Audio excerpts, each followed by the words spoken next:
তোর যদি এ ব্যাপারে কিছু মতামত থাকে তাহলে তুই বল।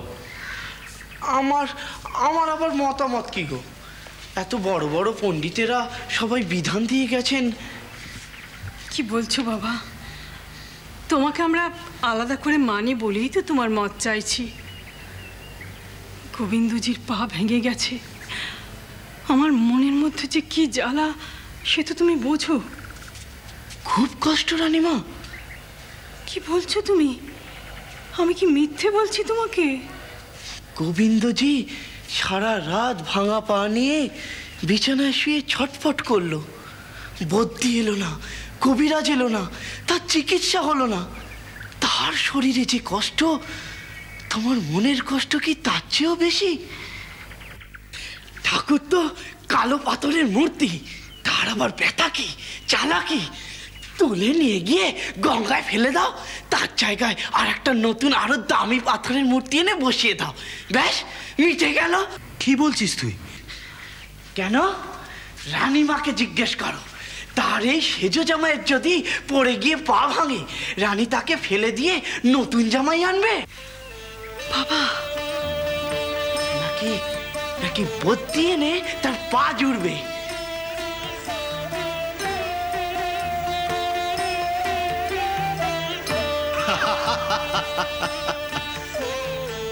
নিন রানীমা, বিধান তো পেয়েই গেলেন। জয় মা ভবতারিণী, জয় গোবিন্দজি। এ যাত্রা বড় বাঁচা বেঁচে গেলে। এ তুমি কি বললি বাবা?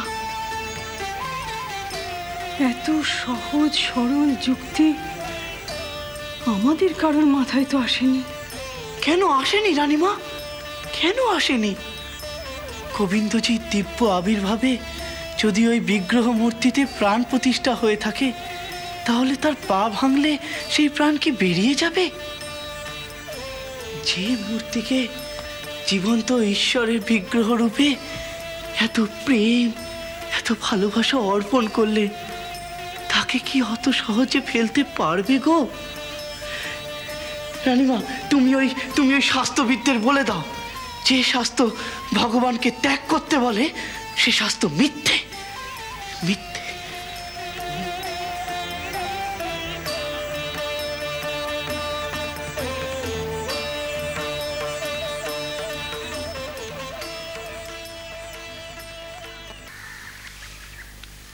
সেদিন সেই সংকটের মুহূর্তে শাস্ত্র, পাণ্ডিত্য, ভগবানের ব্যাখ্যা সব কিছু ছাপিয়ে যে প্রাণের তাগিদ আমি ওই নিরক্ষর গোঁড়া ব্রাহ্মণের দৃষ্টিতে দেখতে পেয়েছিলাম, তা আমার সারা জীবনের ভগবদ্বোধকে ছাপিয়ে গেছে। আমার প্রাণের ঠাকুর গোবিন্দজিকে আর মন্দির ছেড়ে যেতে হয়নি। আহা, ও আমার পরিবারের, জীবনের, ইহকালের, পরকালের সব কিছুর সঙ্গে মিলেমিশে এক হয়ে গেছে।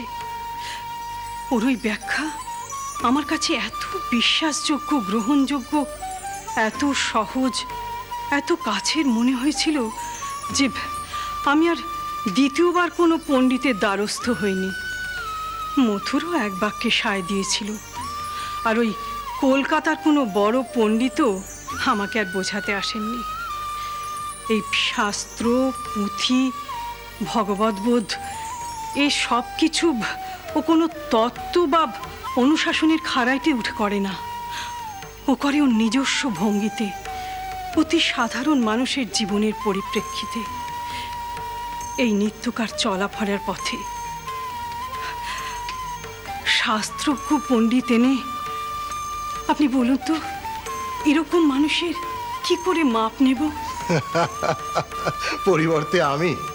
না, ঠিক সে কথা নয়। তবে আপনি আধ্যাত্মবিদ, ঠাকুর আপনাকে পছন্দ করে, আপনার কাছে বসে অধ্যাত্ম কথা শোনেন। ওর থাক আপনি বোঝেন, জানেন বলেই আমার বিশ্বাস। সেটা ঠিক, ওর থাক স্তর আমি বুঝি, আমার থেকে অনেক ওপরে, এতটাই ওপরে যে আমি ওখানে উঠতে এও জীবনেও পারবো না। ওই যে ভবতারিণী মন্দিরের চূড়ো, নিচ থেকে দেখলে একরকম, কিন্তু ওপরে না উঠতে পারলে ওপরটা কেমন জানবো কেমন করে রানীমা? আসলে আসলে আমি বড় সংকটে। আজ বড় ভরচাজ থাকলে আমাকে এসব নিয়ে ভাবতেই হতো না, কিন্তু আমার দুর্ভাগ্য তিনি আজ আর নেই। তিনি শুধু ওর অগ্রজই ছিলেন না, আমার অভিভাবকও ছিলেন।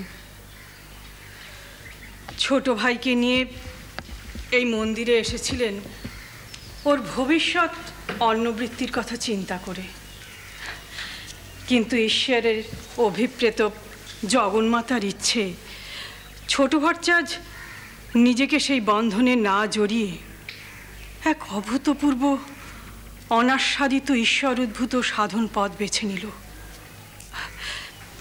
3 বছর মায়ের পুজোর কাজে অনেক কষ্ট করল, কিন্তু তারপর আর পারল না। ওর পক্ষে আর সম্ভব ছিল না। ও দেহাদি বিষয় বুদ্ধি থেকে মুক্তি লাভ করেছে, আমি যতটুকু বুঝি। কি বলি রানীমা? আপনি বলুন, আপনার বিচারবোধে আমার বড় আস্থা। এই মন্দির তীর্থে ওকে কেউ নিয়ে আসেনি, ও প্রেরিত হয়েছে। আচার্য মশাই? হ্যাঁ, সেটুকু ঈশ্বরের নিয়মে। পৃথিবীতে তীর্থের মহিমা বিন্যস্ত করার জন্যেই ভাগবতে এ সম্বন্ধে দেবর্ষি নারদের উক্তি পরিদৃষ্ট। ভগবান বেদ ব্যাসের প্রশ্নের উত্তরে নারদ বলেছেন, যেখানে ভগবানের যশ এবং তার জগৎ পাবন রূপ গুণাদির কথা কীর্তিত হয় না, সে স্থান কাক তীর্থ স্বরূপ, সে স্থান উচ্ছিষ্ট সমগহ্বর, সে স্থানে কোনো সাধু বা পরমহংসের আবির্ভাব ঘটে না। এই মন্দির তীর্থে মহাতীর্থ করার জন্য ভগবানের ইচ্ছার এক লীলা। আপনারও ছোট ভরচাজ চাতালে আশ্রয় নিয়েছে। ও পৃথিবীর জাতক নয়। আমার আধ্যাত্ম বোধে ওর ব্যাখ্যা খুঁজে আমি পাইনি। ওকে বিচার করতে গিয়ে আমার সব বিচার তলিয়ে গেছে।